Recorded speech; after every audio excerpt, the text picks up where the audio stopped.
Nih, pakai minyak dulu, masukin ke sini minyaknya. Ya.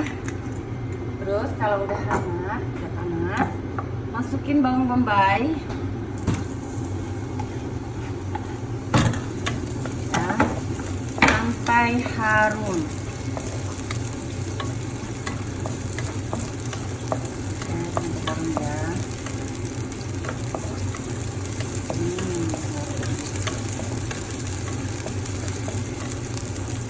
Ini udah kuning, ini beefnya ya, nih saya beli di Singapura juga.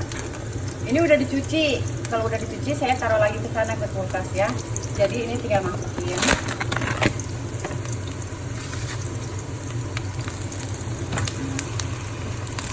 Ini caranya.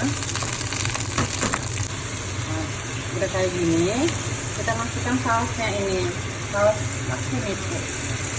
Ini saya belinya waktu di Jepang.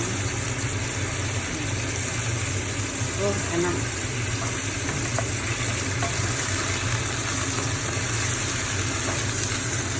Itu terserah ya, mau pakai penyedap rasa apa enggak ya. Oke.